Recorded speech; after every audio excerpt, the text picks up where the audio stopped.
Assalamualaikum warahmatullahi wabarakatuh. Perkenalkan, nama saya Siti Aura Fortuna Rahmadina dengan NIM 24022165. Saya berasal dari Prodi Pendidikan Guru Pendidikan Anak Usia Dini. Kali ini saya akan menjelaskan video untuk memenuhi mata kuliah penulisan karya ilmiah oleh dosen pengampu Lili Mulyani MPD dengan pokok bahasan sebagai berikut. Konsep dasar karya tulis ilmiah adalah kerangka berpikir ilmiah yang merupakan landasan yang memberikan dasar-dasar pemikiran, gagasan, ide, dan karya intelektual yang lebih kuat sebagai tempat berdirinya hasil-hasil penelitian. Yang kedua adalah definisi karya ilmiah.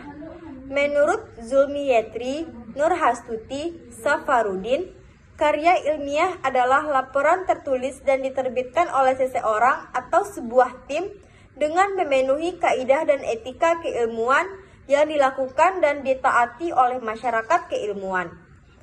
Menurut Rameli Agam, karya tulis ilmiah adalah jenis karya tulis yang disusun berdasarkan hasil penelitian yang memenuhi syarat-syarat ilmiah tertentu dan digunakan untuk tujuan tertentu.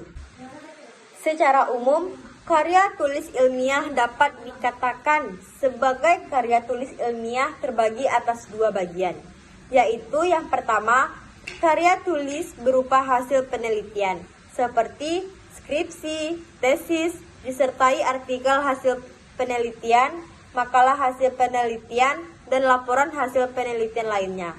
Yang kedua, menurut Iwan Hermawan, karya tulis bukan hasil bersifat penelitian atau bersifat hasil pemikiran konseptual, seperti artikel teoritik, makalah teoritik, buku ajar, dan karya tulis bukan hasil penelitian lainnya. Yang ketiga adalah fungsi karya tulis ilmiah.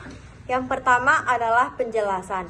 Karya ilmiah dapat menjelaskan suatu hal yang sebelumnya tidak diketahui, tidak jelas, tidak pasti, atau menjadi sebaliknya dengan didukung contoh dan argumentasi yang jelas dan dapat dipertanggungjawabkan secara ilmiah.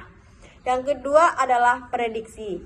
Karya ilmiah dapat membantu mengantisipasi kemungkinan-kemungkinan yang akan terjadi pada masa mendatang.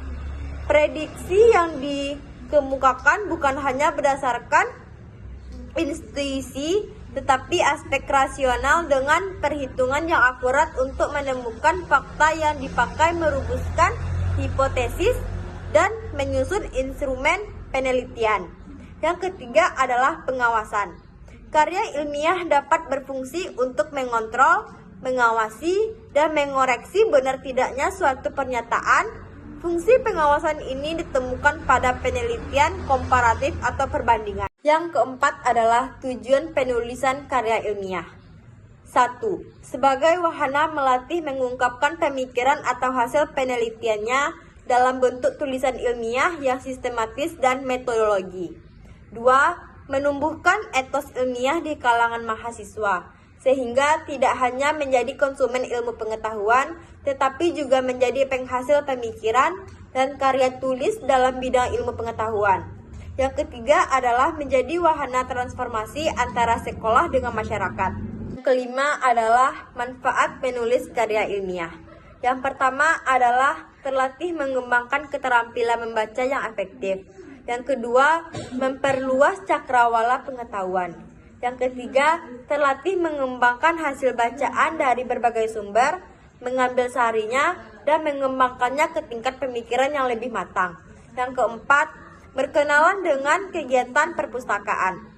Yang keenam adalah ciri-ciri karya ilmiah. Yang pertama adalah ditulis secara sistematis, sehingga antara topik dan subtopik saling berkaitan dan mengacu pada topik utama.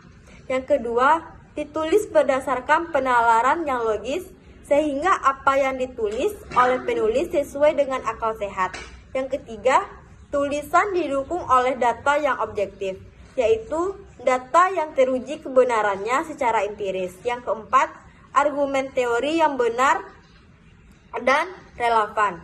Yang kelima, objektif, yaitu ditulis atau dibutuhkan untuk individu atau kelompok-kelompok tertentu. Yang terakhir, mengaitkan argumentasi empiris dengan argumentasi teoritis. Yang ketujuh adalah karakteristik karya ilmiah. Yang pertama yaitu sistematis. Karya ilmiah dikatakan sistematis apabila mengikuti pola tertentu seperti urutan. Setiap permasalahan yang diuraikan disusun secara teratur, tidak tumpang tindih. Yang kedua adalah bahasa yang digunakan adalah ragam bahasa formal. Yang ketiga adalah pembahasan masalah harus mengacu pada kerangka pemikiran atau teori. Karya ilmiah bersifat netral, tidak melibatkan aspek perasaan atau emosi penulis. Yang keempat adalah rasional. Penulis harus menonjolkan pikiran yang logis.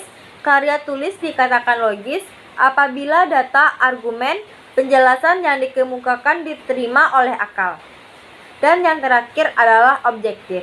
Setiap informasi dalam kerangka ilmiah harus faktual, yaitu menyajikan fakta sebenarnya dan konkret.